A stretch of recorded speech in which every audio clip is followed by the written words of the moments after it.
제가 미국에 80년 3월에 들어가게 됐습니다. 청년 때. 들어가면서 저는 이런 생각을 했어요.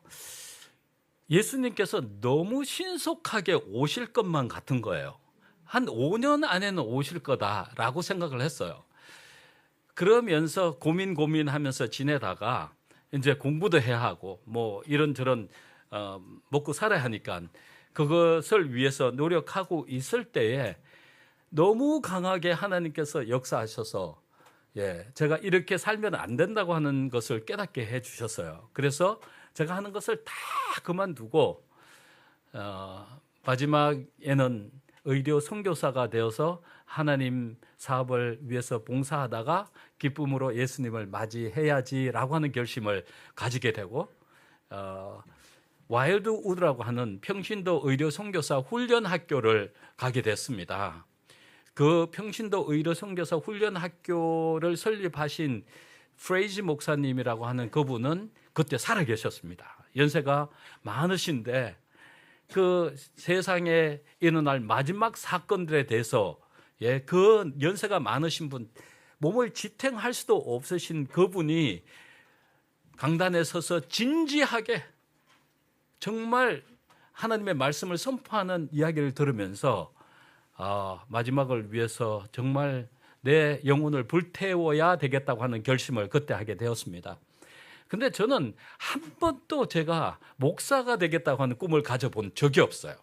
왜냐하면 제가 제 자신을 쳐다보면 너무나 부족하고 연약하고 성질도 급하고 세상 사랑하는 마음이 너무 많고 그래서 제가 하나님 사업을 하게 되면 하나님 사업을 망쳐버릴 것 같은 생각이 드는 거예요. 그래서 꿈을 안 가졌습니다.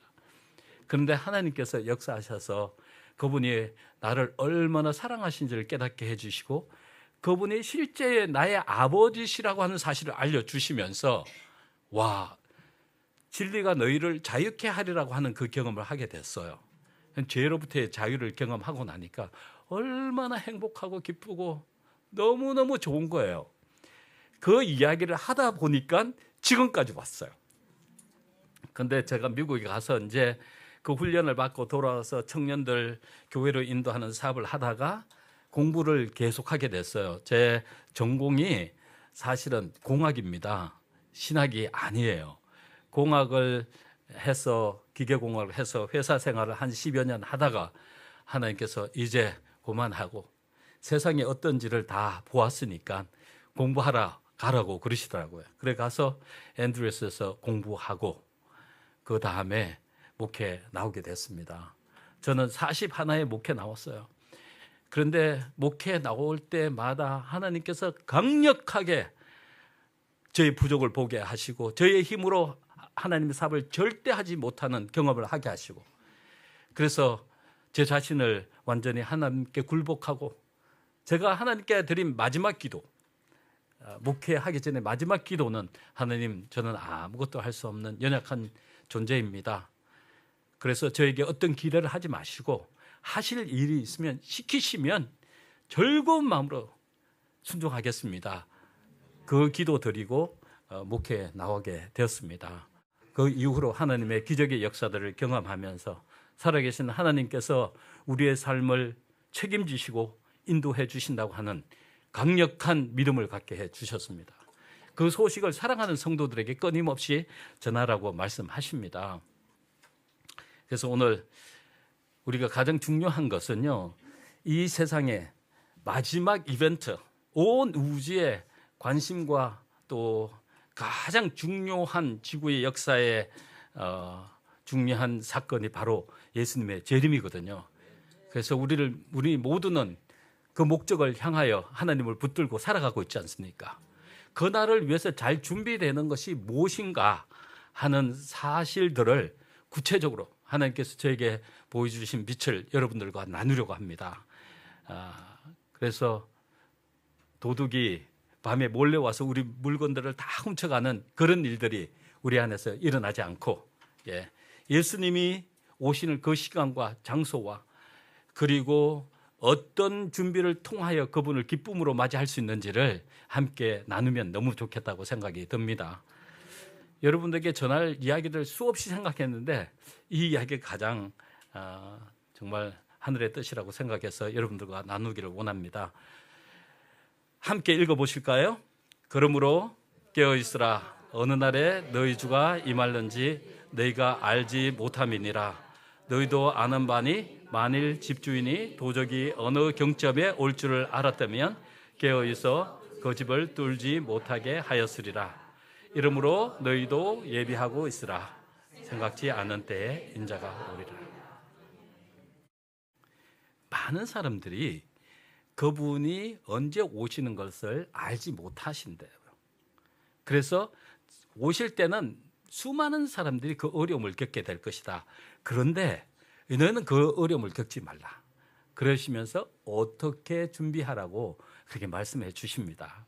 그래서 예수님께서 말씀해 주신 대로 준비하면 어려움 없이 기쁨으로 주님을 맞이하게 될 것입니다. 교회 정원에 보면 하늘을 얻는 것은 모든 것을 얻는 것이고 하늘을 잃는 것은 모든 것을 잃는 것이다. 그렇지 않아요? 맞아요. 이 세상에서의 우리의 삶은 일시적인 겁니다. 영원한 것을 위하여 준비하는 아주 짧은 시간에 70년, 80년이라고 하는 시간은 영원한 것을 위하여 준비하는 시간이에요. 그래서 이 일시적인 시간에 우리의 삶의 초점을 맞춰버리면 영원한 시간을 잃어버리게 돼 있어요. 그래서 우리는 조심해야 한다. 그러한 사단의 미혹에 넘어감으로 인해서 깨어있지 못함으로 준비되지 않아서 구원받지 못한다면 너무나 억울한 사람이 될 것이다 라고 말씀하고 계십니다. 유비무환이라고 하는 말이 있어요. 무슨 뜻입니까? 미래에 일어날 사건들에 대해서 준비를 잘하면 걱정할 것이 없다, 이런 뜻이죠. 코닥이라고 하는 회사가요, 이 세상이 신속하게 변할 것이고 또 어떤 물건들이 세상의 상품을 지배할 것이라고 하는 사실을 예측을 정확하게 하지 못했어요. 코닥이라고 하는 회사가 필름을 팔아서 전 세계적으로 가장 큰 회사 중에 한 회사가 되었는데 그 누구도 의심할 여지가 없이 엄청난 자산을 가지고 있던 회사였습니다. 그런데 망했던 이유는 디지털 카메라라고 하는 그 물건이 이 세상에 나오면서 더 이상 필름이라고 하는 것이 필요 없는 세상에 올 거라고 하는 시대에 대한 변화, 그 변화에 대해서 준비하지 않았기 때문에 이 회사는 망할 수밖에 없게 된 거예요. 사실 이 회사는 디지털 카메라에 대한 모든 정보를 다 갖고 있었대요. 그런데 그 총 회장이, CEO가 이것이 과연 미래에 필름 없는 세상으로 만들 것인가에 대한 잘못된 판단으로 인하여 그 사업이 다른 회사로 넘어가면서 결국은 망할 수밖에 없었다고 하는 겁니다. 미래에 일어날 어떠한 사건에 대해서 우리가 준비하지 않으면 이렇게 될 수 있다는 거예요. 사람도, 교회도, 국가도, 회사도 다 망할 수 있다는 거예요. 제가 미국에 갔을 때에 가장 큰 알려진 이 스토어가 있었는데 K마트라고 하는 스토어가 있어요. 어마어마한 큽니다. 지금 이 디파트먼트 스토어를 대신하는 그 회사가 바로 월마트라고 하는 회사인데, 월마트라고 하는 회사가 앞으로 자기네들과 어떠한 경쟁을 가지고 전 세계 시장을 장악할지를 대비를 못한 거예요. 이 K마트라고 하는 회사는 전 미 지역을 완전히 장악하고 있던 회사입니다. 그런데 월마트라고 하는 그러한 회사가 들어오면서 신속하게 미국 전체 시장을 점령하고 있었던 거예요. 그러면서 그들에게 변화가 필요했는데 변화의 필요성에 대해서 대처하지 못했기 때문에 이 회사는 완전히 문을 닫게 되었습니다. 이 어마어마하게 큰 회사입니다. 미래에 일어날 사건들에 대해서 대비하지 못함으로 이렇게 망해버렸다고 하는 것입니다. 여러분, IMF가 여러분에게 올 거라고 하는 생각을 했던 사람은 없었어요. 그러므로 인해서 수많은 사람들이 파산을 하고 회사가 파산을 하고 수많은 사람들이 이것 때문에 어려움이 와서 목숨을 끊는 그러한 일들이 일어나지 않았습니까? 이러한 일들이 일어나면서 앞으로 더 큰 일들이 일어날 것이라고 하는 사실을 하나님께서 우리에게 경고로 말씀해 주고 계신 겁니다. 또 다른 사건들이 일어날 것이라고. 팬데믹이라고 하는 것은요, 우연히 일어난 사건이 아니에요. 사단이 이 전 세계를 완전히 장악하기 위해서 팬데믹이라고 하는 그러한 사건을 만들어내고 난 다음에 전 세계를 장악하도록 되어버렸습니다. 그 누구도 예전에는 국가가 가지고 있는 헌법에 대해서 과감하게 도전하지 못했어요. 그런데 팬데믹이라고 하는 어떤 명목을 가지고 이런 사건이 존재하는 국가의 평화와 안정과 질서를 유지하기 위해서 만든 그 누구도 변경하기 힘든 헌법을 완전히 망가뜨리고 언론 집회의 자유를 완전히 장악하고 어떤 명목이 국가가 유지하는 가장 중요한 법도 무시할 수 있다고 하는 그러한 것들을 다 보여줬어요. 그리고 어떤 세력이, 사단의 세력이 전 세계를 통제할 수 있는 통제의 그러한 기틀을 마련해 놓았습니다. 우리가 아는 컴퓨터 클라우드 시스템, 클라우딩 컴퓨터 시스템 이런 것들은요, 우리 개인의 모든 정보를 다 갖고 있어요. 컴퓨터를 사용하는 여러분들이 또 셀폰을 사용하는 모든 것을 통하여 여러분들이 어떠한 대화와 어떠한 것들을 어떤 활동을 하고 있다고 하는 것을 다 알도록 만들었어요. 더 이상 프라이버시는 존재하지 않는 사회가 되어버렸습니다. 이 사단의 세계는 이 세계에 존재하는 모든 사람들을 통제할 수 있는 시스템이 다 갖춰졌어요. 중요한 것은 이 시스템에 대한 대비를 하나님의 백성들이 해야 되는데 준비가 안 된 거예요. 그래서 하나님께서 이 마지막 바람을 천사들 통해서 잡고 계신 것 같아요.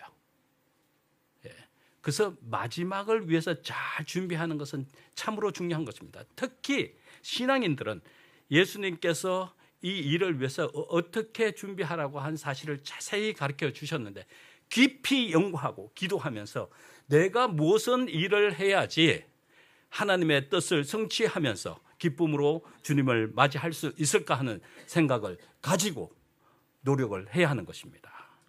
그때 하나님께서 우리에게 역사하셔서 하나님의 종으로서 멋지게 살아가도록 축복해 주시는 것입니다. 교회 정원 2권에 보면 이런 이야기를 하고 있습니다. 은혜의 기간은 거의 끝났으며 그대들은 준비되지 않았다.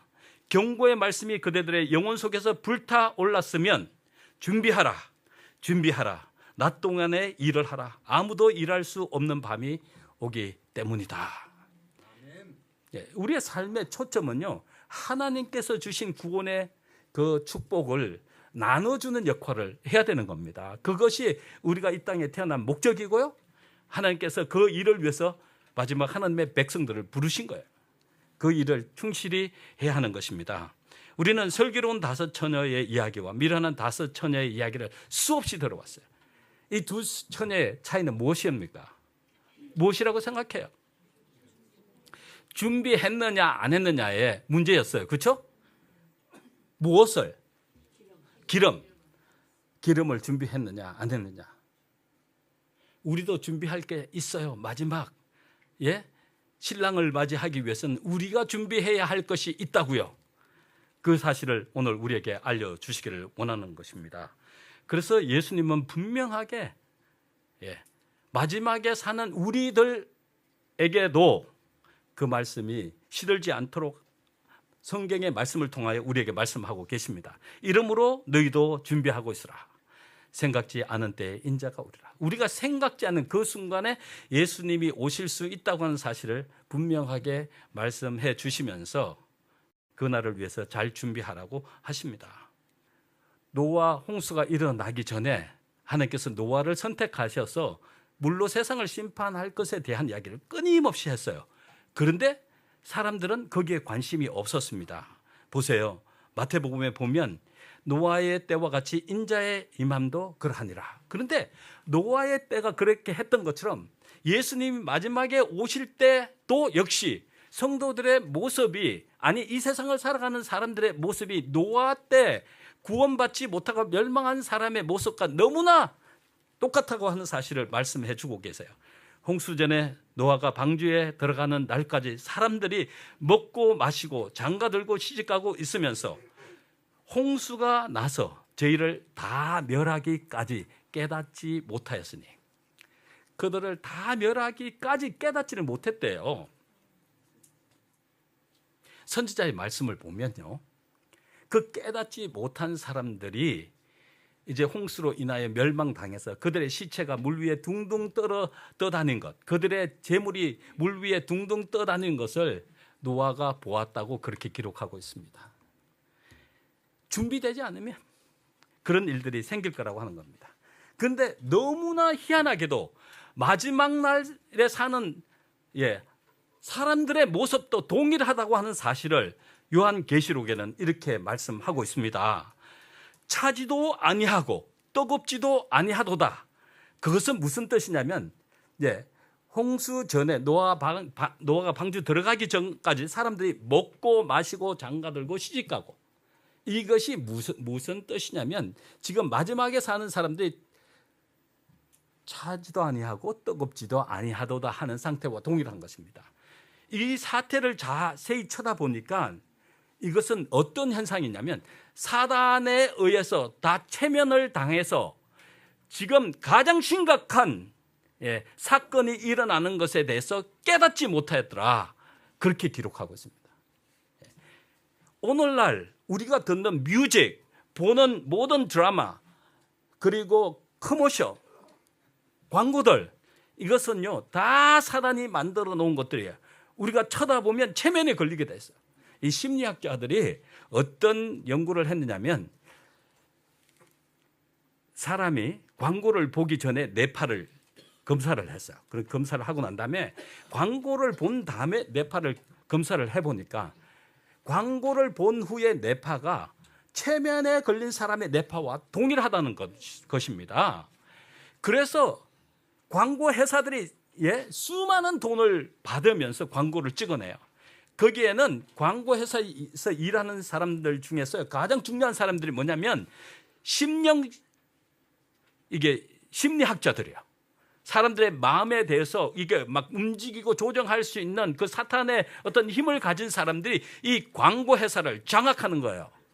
왜냐하면 이 중요한 이벤트에 광고 한번 내고 나면요, 광고 내기 전보다 엄청난 돈을 버는 거예요. 이 사단이 그걸 보게 되면 다 체면에 걸려서 살 수밖에 없도록 만들어 놓는 거예요. 바라보면 그렇게 되는 거예요. 하와가요, 하나님께서 끊임없이 하와를 만나면서 야, 동산 가운데 있는 실과를 먹지 마라, 그렇게 이야기를 하셨어요. 그래서 하와는요, 하나님의 말씀을 들을 때는 동산 중앙에 있는 선악을 알게 하는 실과의 나무에 대한 관심이 없었어요. 아무 필요가 없었어요. 그래서 가까이 가지도 않았어요. 쳐다보지도 않았어요. 그런데 이상하게 하와가 뱀을 만나고 난 다음에 변화가 일어났어요. 동산 중앙에 있는 그 나무의 실과를 바라보면서 뭐라고 느꼈다고요? 보암직하고 먹음직하고. 그러니까 우리가 광고 보기 전에는 어떤 드라마에서 광고 이렇게 나오면 좀 처음에는 짜증이 나요. 아니 계속 막 중요한 순간에 그냥 광고를 딱 보니까 저 정말 광고 안 봤으면 좋겠는데, 안 나왔으면 좋겠는데 했는데, 광고를 딱 보고 난 다음에 야 빨리 전화번호 저거 사야지, 이렇게 변해. 먹음직하고 부함직해 버린 거예요. 그게 과학적으로 증명이 된 거야. 그래서 우리가 보는 거요, 듣는 거, 굉장히 조심해야 합니다. 우리 아이들이 왜 자폐증에 빠지고 이런 이상한 현상이 일어나느냐면 바로 이미 사단의 체면에 걸려 있다는 거예요. 뮤직이 그렇게 만들어 버립니다. 어마어마해. 우리 아이들이 듣는 뮤직, 우리 아이들이 보는 그런 모든 것들이 우리 아이들을 그렇게 만들어 보는 거예요. 그래서 그 예수님의 오심을 깨닫지 못하는 거예요. 저들이 다 멸하기까지 깨닫지 못하도록 만들어 놓은 거예요. 그냥 자멸하도록 만들어 놓은 거예요. 이런 현상들이 일어나도록. 우리는 그런 거 듣고 보고 하면 안 되는 겁니다. 사단이 우리를 미혹하지 못하도록 우리를 잘 지켜야 합니다. 말씀으로, 기도로. 잘 지키지 않으면 언제 우리도 모르는 사이에 보암직하고 먹음직 해버리는 겁니다. 무서운 거예요. 우리 자녀들이 그런데 접근하지 않도록 만들어버려야 돼요. 그러니까 어떤 현상이 일어났냐면요. 이 체면에 걸리고 나면 보세요. 공고하고 가련하고 어렵고 불쌍하고 그런데요. 가난하고 눈멀고 벌거벗었는데도 알지도 못하고 뭐라 그래요? 나는 부자라 부족한 것이 없다. 이게 체면에 걸려서 그런 거예요. 만약에 육신적으로 이런 상태에서 여러분 바깥에 뛰어나가 보세요. 사람들이 정상으로 보나요? 당장 신고해서 어디에 집어넣었을까요? 정신병원에 집어넣었을까요? 우리는 지금 그런 상태에 살아가고 있다는 겁니다. 무섭죠? 심각한 정신병원에 걸려 있어요. 이게 사단의 체면술에 의해서 그렇게 되어 있다는 겁니다. 이런 가련하고 불쌍하고 눈멀고 가난하고 벌거벗었는데 알지 못한다. 이 현상이 노아의 때도 동일한 거예요. 저희가 다 멸하기까지 깨닫지 못한 상태와 동일하게 그러한 모습으로 우리가 살아가고 있다는 거예요. 깨야 합니다. 깨지 않으면 안 돼요. 이기주의가 편만하고 사단에게 완전히 사로잡혀서 자기 중심적인 삶을 살고 있어요. 그래서 어떤 사람과 이야기를 해보면 말이 안 통해요. 다 듣고 난 다음에 So what? 자기와 상관없는 이야기처럼 들어요. 중요하게 생각하지 않아요. 더 이상 관심이 없어요. 자기에게 조금도 유익이 안 되면 다 져버려요. 문제가 심각합니다. 이것이 바로 홍수가 나기 전에 사람들의 모습과 마지막에 살아가는 이 땅에 존재하는 사람들의 모습이 동일하다고 하는 사실을 깨닫게 해주는 것입니다. 그것이 죄악의 관영이고 하나님께서 이 세상을 심판할 수밖에 없는 그런 상황이 되었다고 하는 사실을 알려주는 것이에요. 성경 역사에 보면 벨사살 왕이 그랬다고 하는 것이에요. 선지자의 왕에 있는 말씀을 보면 벨사살 왕이 위기가 닥치고 있음을 알지 못하고 술잔치를 하고 있을 때 멸망이 이르러 왔던 것처럼 현대의 사람들도 술잔치에 빠져서 다가오는 위기를 위해 준비가 되지 않았다. 삶의 가치를 물질과 쾌락에 두면서 멸망을 향하여 달려가고 있다. 영생의 소중함을 알지 못하고 헌신짝 버리듯 영생을 일시적인 욕심과 쾌락으로 바꾸고 있으며 가장 어리석은 길을 걸어가고 있다. 우리는 그들을 깨워야 합니다. 그것을 위해서 우리는 부름을 받은 거룩한 하나님의 자녀들입니다. 지금 그러한 일들이 신속하게 다가올 것입니다. 찰스 알렌이라고 하는 박사들이 교회 상태를 한번 조사를 해봤어요. 거기에 보니까 20% 교인이 교회에 불참하고 있고 25%의 교인이 기도를 안 하고 있고 30%의 교인이 기도를 할 줄 모르고 35%의 교인이 성경을 읽지 않고 40%의 교인이 헌금을 안 하고 있고 60%의 교인이 신앙관계 서적을 읽지 않고 70%의 교인이 교회 활동을 외면하고 있고 75%의 교인이 교회에서 책임지고 있는 것이 아무것도 없고 85%의 교인이 교회에 한 명의 불신자도 인도한 경험이 없다는 거예요. 뭐 하고 있는 거예요? 차지도 않고 덥지도 않고 나는 부자라 부족한 것이 없다고 그러면서 이렇게 가다가 분명하게 구원받을 거야. 자기 체면에 걸려 있는 거예요. 그런데 다 100% 천국에 가고 싶어 한다는 겁니다. 이것이 우리의 모습이 되지 않기를 간절히 소원합니다. 시대의 소망에 보면 이 동일한 무관심이 그분의 두 번째 오심 전에 사는 사람들의 특징이 될 것이라고 예수님께서 말씀하셨다. 예.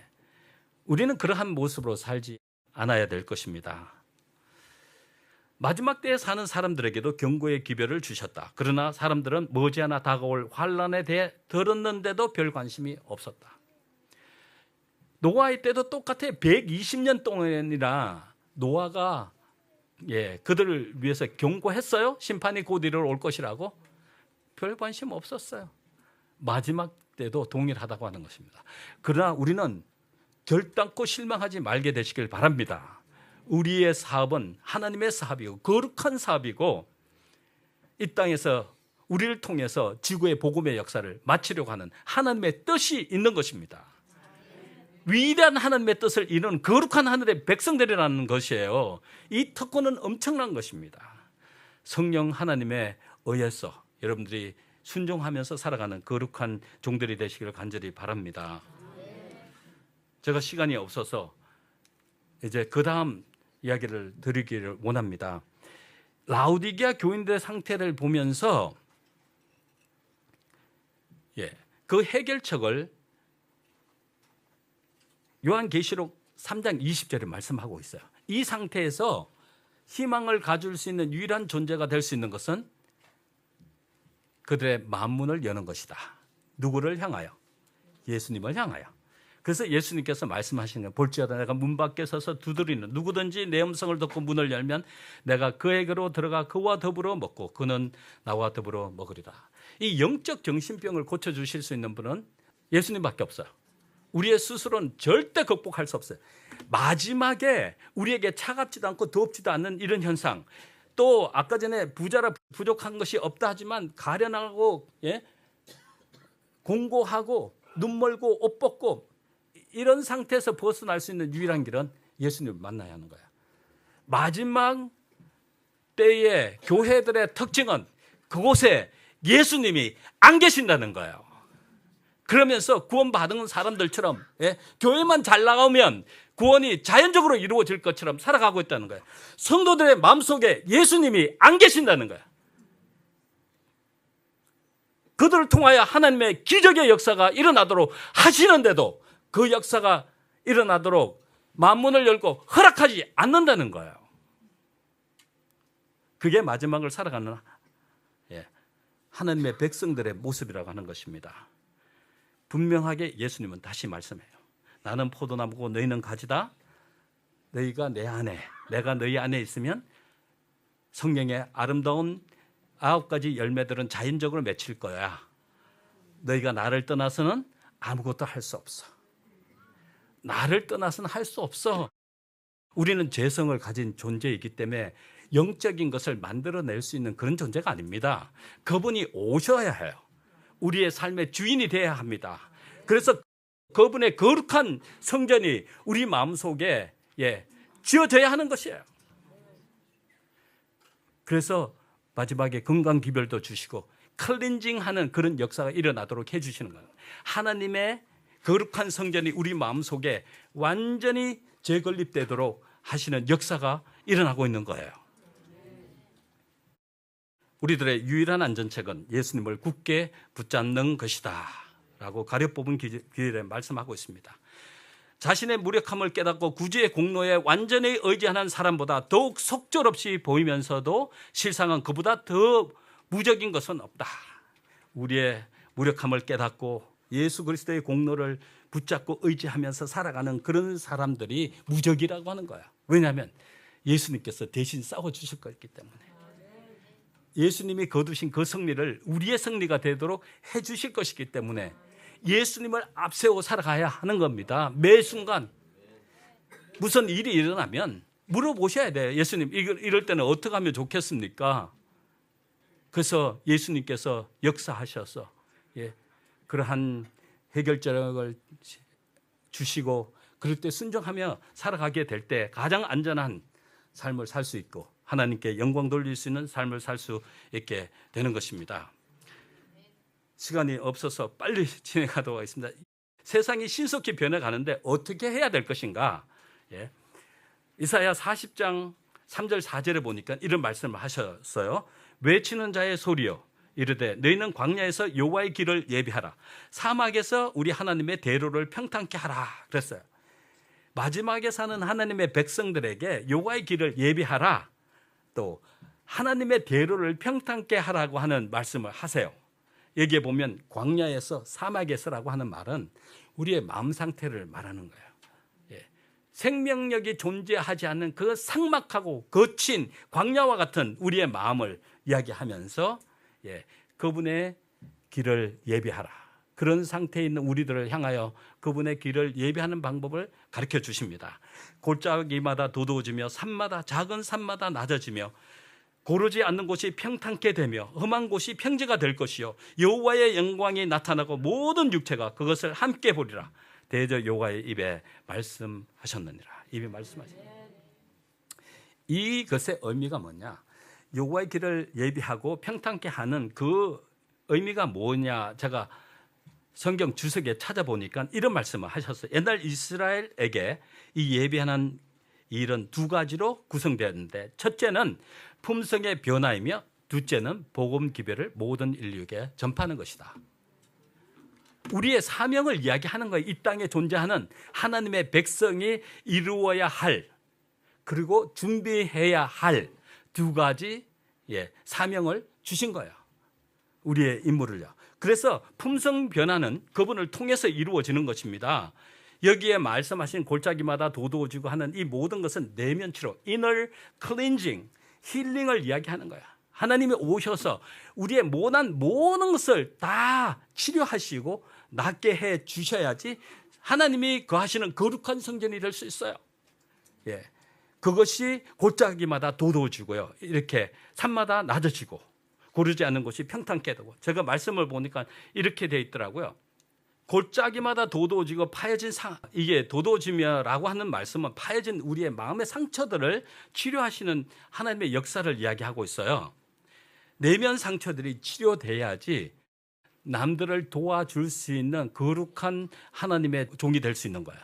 하나님이 오셔서 우리의 내면을 치료해 줘야 됩니다. 그 상처들. 저는 어렸을 때 우리 집이 너무 가난하고 우리 아버님이 돌아가시면서 재산을 다 사기당하고 죽으셨어요.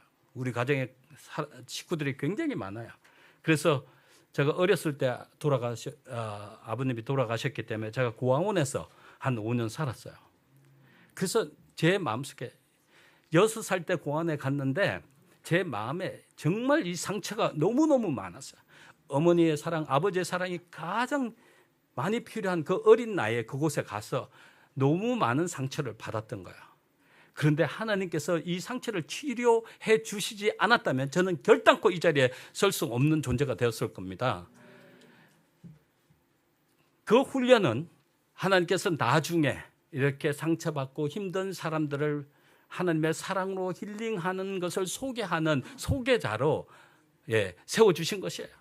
그들을 이해하고 그들을 사랑하고 그들을 존경하고 구원의 반열에 서도록 최선의 노력을 다하도록 그런 그릇이 되더라고 훈련시켜 주셨다는 축복임을 다시 한번 깨닫게 된 거예요. 할렐루야.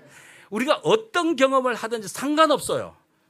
더 많은 상처를 받은 사람은 더 큰 그릇으로 이 치료를 받고 나면 더 큰 그릇이 되어서 수많은 사람들을 품고 사랑할 수 있는 거룩한 하나님의 종들이 될 수 있도록 만들어주는 것이에요.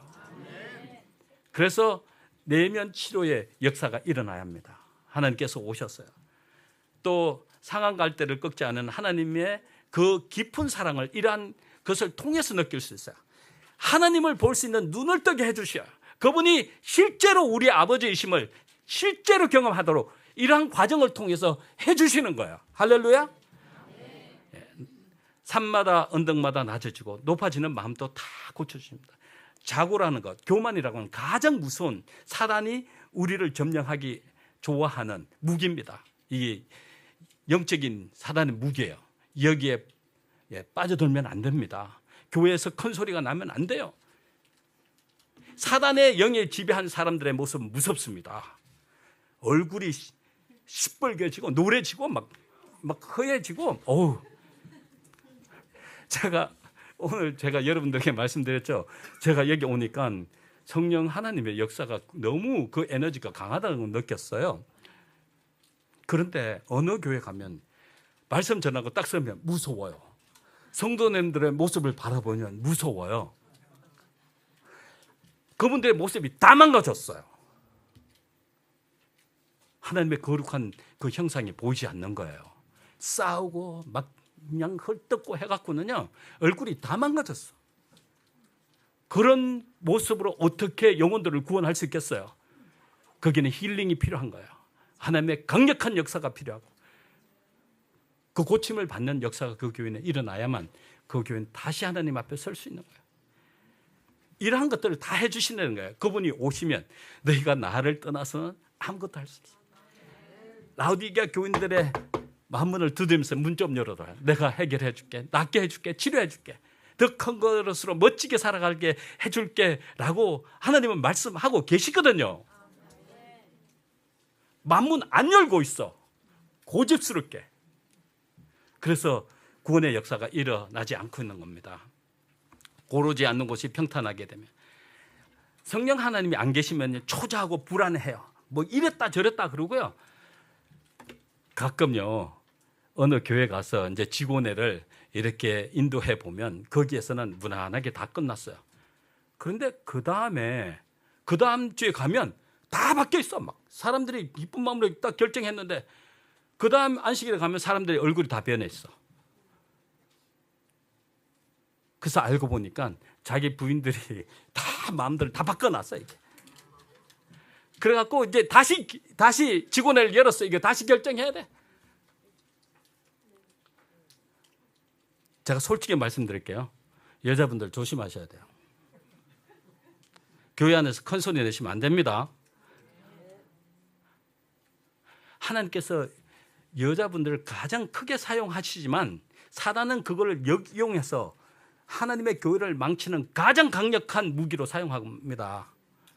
집안에서도 마찬가지예요.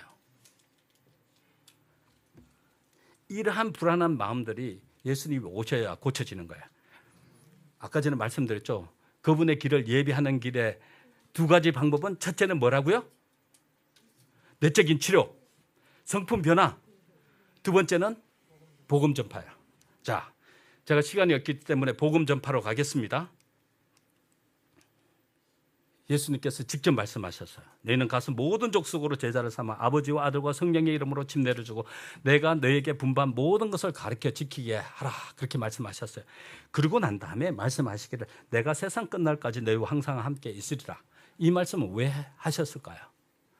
너희가 가는 곳곳마다 내가 함께 갈 거야. 그리고 내가 계획한 모든 일을 너희를 통해서 이룰 거야 라고 하는 약속입니다. 우리 곁에 항상 계세요. 우리 스스로 뭔가 하려고 하지 마시고 그분에게 물어보시고 그분이 가르쳐 주신 대로 순종하면 돼요. 영혼 구원도 그런 거예요. 하나님이 안 계시면서 구원하라고 하면 사람들이 보기 싫어해요. 왜냐하면 영의 에너지가 없어요. 사람을 살리는 에너지가 없어요. 사람을 살리는 에너지가 우리 속에 있어야지 그분들을 만날 때 그분들의 마음이 자연적으로 열리게 돼요. 성령 하나님이 그들의 모습 속에 있기 때문에 자연적으로 모습만 쳐다봐도 감동을 받게 됐어요. 예수님께서 이 땅에 계실 때 수많은 그 병자들뿐만 아니라 죄인들이 그 얼굴을 쳐다보면 살 수 있는 유일한 희망이라고 하는 사실을 깨닫게 된 거예요. 그 에너지가 오는 거예요. 그러니까 죽으라고 달려가는 거예요. 수천 명씩 모이는 이유가 뭐겠어요? 그 에너지가 있기 때문에 그래요. 하나님의 백성들의 마음속에 그 에너지가 있어야 되는 거예요. 그 에너지가 보여져야 되는 거예요. 없이 그 무슨 전도가 돼요? 그 불타는 열정은 하나님께서 주시는 겁니다.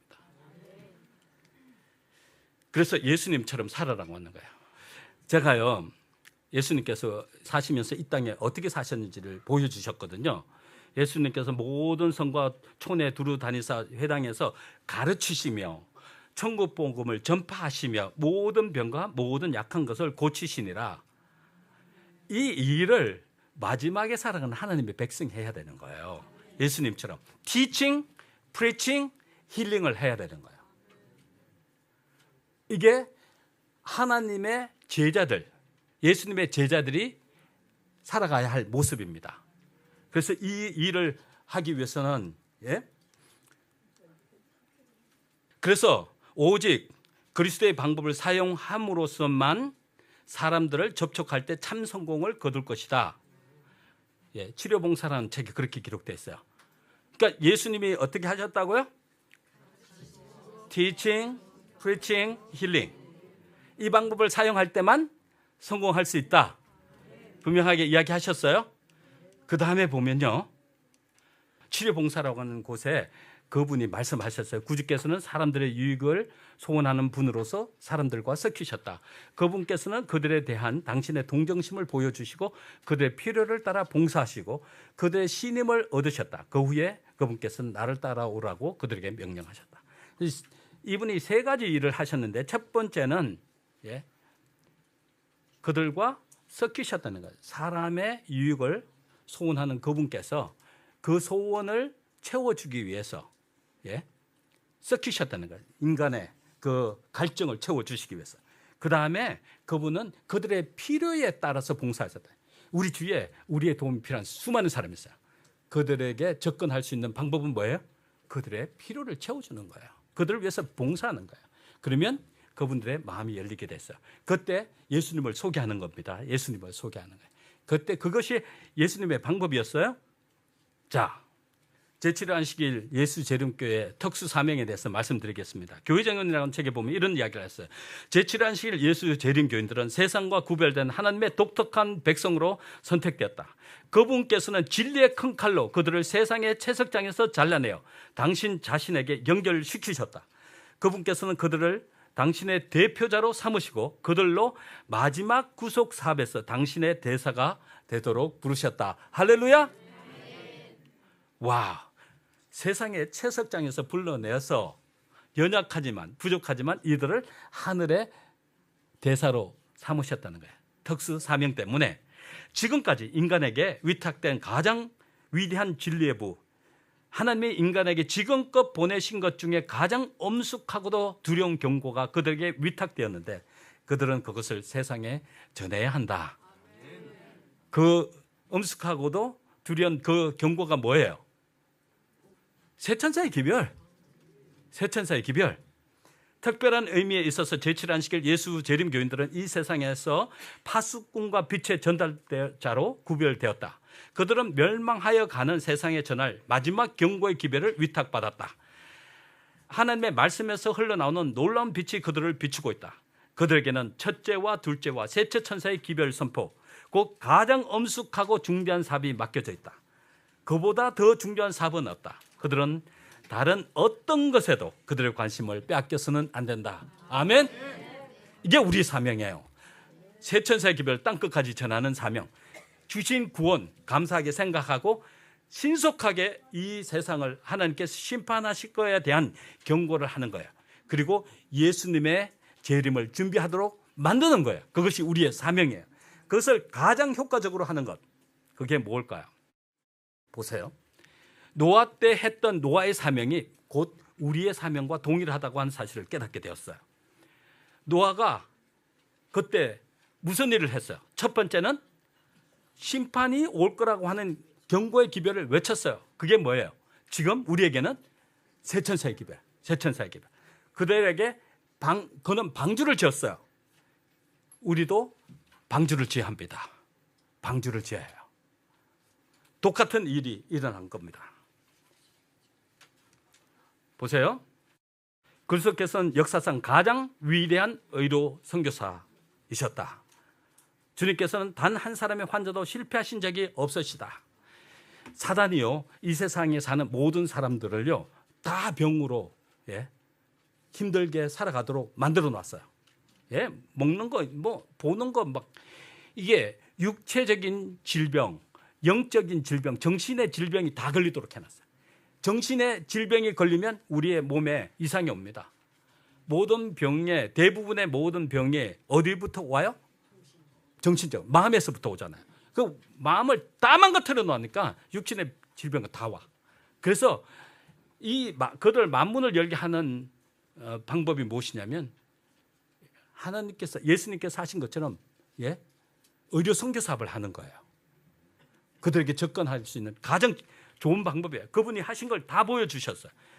이것은 이 시대를 위한 사업의 특징적인 요소이다. 의료 선교 사업은 타락한 세상에 선포되어야 할 셋째 천사의 기별의 오른팔과 같다. 그래서 우리가 효과적으로 이 복음이 전해지도록 하기 위해서는 의료 선교사 사업을 꼭 해야 된다는 거야. 복음이 들어갈 수 없는 자리에 복음이 넉넉하게 들어갈 수 있도록 하나님께서 이 사업을 통한 길을 여시겠다고 하셨어요. 복음 사업은 몸이요, 의료 선교 사업은 팔이요, 그리스도는 그 전부를 다스리는 머리시다. 의료 선교 사업과 세천사의 기별과 예수님은 분리할래야 분리할 수가 없어요. 그거는 예수님의 사업의 하나의 사업입니다. 분명하게 말씀하셨어요. 마지막에서는 하나님의 백성들이 어떻게 살고 어떻게 재림을 준비할지를 말씀해 주셨어요. 거기서 가장 중요한 것은 복음을 전하는데 그 복음을 전하는 오른팔 역할이 의료 선교 사업이라고 하는 겁니다. 그것을 꼭 해야 된다는 거예요. 복음의 원칙을 견지하는 것은 생명으로부터 생명에 이르는 향기다. 단지 복음을 전하는 자에게는 닫혀졌던 문호들이 슬기로운 의료 선교사에게는 열려질 것이다.